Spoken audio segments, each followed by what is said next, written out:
నా పేరు సలంశెట్టి నాగశేష్ అండి. ఎలమంచిలి దస్తావేజ్ లేఖరి కింద సీనియర్ మోస్ట్ కింద పనిచేస్తున్నానండి.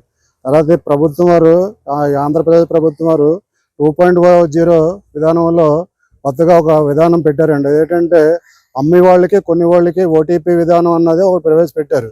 అందులో ఏంటంటే చాలా మందికి ఓటీపీలు అంటే ఏటో తెలియలేని పరిస్థితుల్లో కొంతమంది ఉన్నారు. రిజిస్ట్రేషన్కి వచ్చినప్పుడు చాలా ఇబ్బంది పడుతున్నారు. తర్వాత ఏంటంటే డేటా ఎంట్రీ కొట్టినప్పుడు అందులో ఏమన్నా తప్పులు తడకలు జరిగితే దానికి సవరించుకునే అవకాశం కూడా కల్పించమని గవర్నమెంట్ని కోరుతున్నామండి. స్టాంపులు తీసుకోండి, అప్పుడు ఆ స్టాంపులకి కూడా ఓటీపీ విధానం పెట్టారండి, అది కూడా తొలగించమని చెప్తున్నాం. తర్వాత ఎనీవేర్ రిజిస్ట్రేషన్ ఉంది కదండి, ఎనీవేర్ రిజిస్ట్రేషన్ అంటే ఎక్కడదానే అక్కడ చేసుకోవచ్చు అనే విధానం ఉంది. అదేంటంటే ఒకప్పుడు 1 గంటలో అయిపోయేదండి. ఇప్పుడు ఆ విధానం ఏంటంటే 3 రోజులు పెట్టారు. దానివల్ల కూడా జనాలు చాలా ఇబ్బంది పడుతున్నారు. అది కూడా 1 గంటలో ఈ విధానం చేయమని మేము కోరుతున్నాం. మా డిమాండ్ అదండి. నా పేరు సలంశెట్టి సూర్యప్రకాశ్రావు, సీనియర్ డాక్యుమెంట్ రైటరు. అయితే గవర్నమెంట్ వారు ప్రతి సంవత్సరం కూడా ఏదో కొత్త విధానాన్ని తీసుకొచ్చి ప్రజలందరికీ మేలు చేద్దాం, స్పీడ్గా అవుతారన్న ఉద్దేశంతో ఒక్కొక్కటి పెడుతున్నారు. అయితే దానివల్ల ప్రజలకి ఉపయోగం అయితే ఏమీ లేదు. దానికంటే జాప్యం అంటే ఎక్కువ జరుగుతుంది. ఎందువల్ల జరుగుతుందంటే సులువుగా అయిపోయి దాన్ని ఏంటంటే 2-3 రకాలుగా పెట్టడం వల్ల అదంతా కూడా లేట్ అవ్వడం.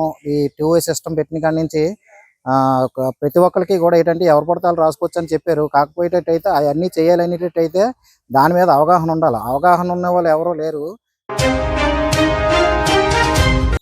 నా పేరు వెంకటేశ్వరమూర్తి, డాక్యుమెంట్ రైటరు. అయితే ఈ కార్డు ప్రైము డేటా ఎంట్రీ వచ్చేసరికి ఓటీపీ విధానం అనేది ఒకటి పెట్టారు. అంటే అమ్ముకునే వాళ్ళు కొనుక్కోవాలి వాళ్ళకి ఓటీపీ వెళ్ళడం, అది కొందరికి అవగాహన లేకపోవడం, అది చెప్పే విధానంలో మాకు జాప్యం జరగడం, ఆ ఓటీపీ విధానం తీయడం అని మా డిమాండ్ మెయిన్గా. తర్వాత దస్తావేజు చెక్ స్లిప్ కొట్టేటప్పుడు ఎడిట్ ఆప్షన్ అనేది తీశారు. అంటే లాస్ట్ వరకు వచ్చిన తర్వాత చిన్న చిన్న కరెక్షన్ ఉన్న మళ్ళీ చెక్ స్లిప్ కొట్టడం, దానివల్ల ఆ డాక్యుమెంట్ ఆ రోజు అవ్వడానికి ఇబ్బంది పడడం ఇలాంటివి జరుగుతున్నాయి.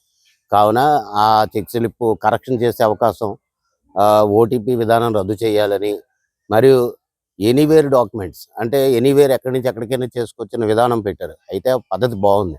కాకపోతే వేరే సబ్ రిజిస్టర్ ఆఫీస్ నుంచి అప్రూవల్ రావడానికి 24 hours అనే ఒక టైం పెట్టారు. కానీ తొందరగా వస్తే ఆ డాక్యుమెంట్లు కూడా అయ్యే అవకాశం కలుగుతుందని ఇదే మా యొక్క మెయిన్ డిమాండ్స్.